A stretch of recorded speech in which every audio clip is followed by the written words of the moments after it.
recently in Washington, where you heard the American perspective on their relationship with China. What is Washington's thinking on China? So Washington's thinking on China, first of all, there are multiple perspectives on China. Not just in the Washington bubble, but I would argue even within the US administration. So the short answer to your question is no one knows, because there's only one man that determines this, and that man is President Donald Trump. But if you want to drill down on what sort of the key themes are shaping the relationship between the US and China, it's what I call the 3 T's. It's trade, technology, and Taiwan. And all those 3 areas are in some ways interconnected, but also have very specific dynamics. So we saw a pretty positive US-China summit in May, where an agreement was made on trade.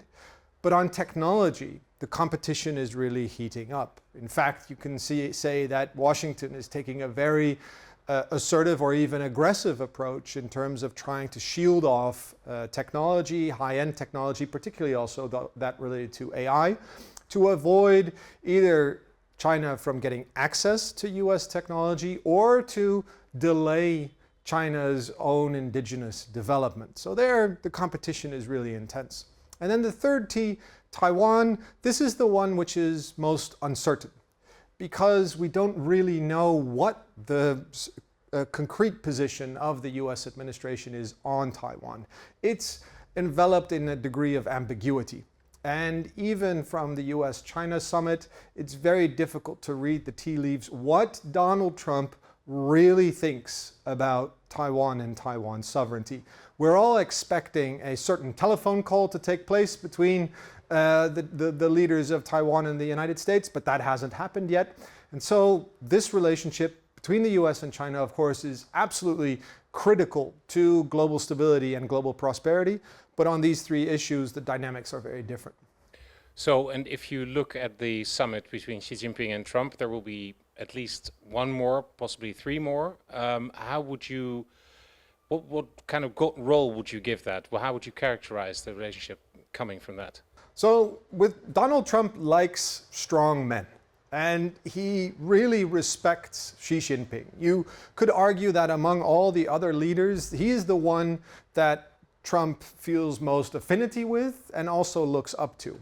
That means that that relationship at a personal level is very important, and that every time they meet, there is also a real sort of test of how that also percolates into broader governmental approaches between the 2 countries. So yes, these 2 or 3 summits that are going to happen, or meetings that are going to happen, are absolutely pivotal, also because Donald Trump is he likes to call himself a deal maker, and making deals requires that personal diplomacy. So that personal relationship is absolutely vital. And does Europe still play a role in all of this? To some degree, yes. But perhaps less than we would like, or as in a different way than we would like. Europe, in some respects, is the victim of the relationship between the US and China. Or you could call it the battleground in which a lot of the US-China technology and trade tensions play out. Look, for instance, at the pressure that the United States is putting on Europe to follow US export controls towards China, and vice versa, the degree to which European economies are exposed to Chinese industrial overcapacity, because that economic production has nowhere else to go, because the United States has shielded off its own market. And so we are a factor, but we're also very much a recipient, or collateral damage, if you will, in that relationship. And if you look at the relationship between these 3, then how will that develop over the next coming years? Let's say until the next American elections. So even beyond the next US elections, the relationship between the US, the EU, and China is what I could call the triangle of happiness, or triangle of sadness, of international geopolitics. This really is the main gears around which international relations are playing out.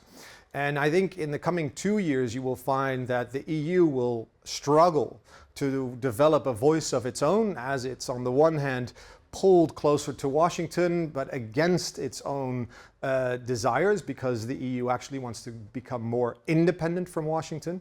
And on the other hand, also being persuaded or even seduced by China to play a stronger role as a partner to Chinese initiatives, because China is saying, well, in a very turbulent world with a turbulent and capricious US president, we're the very reliable partner. The EU hasn't made up its mind about this yet. And that will be one of the main themes over the next 2 years, but probably even longer after that.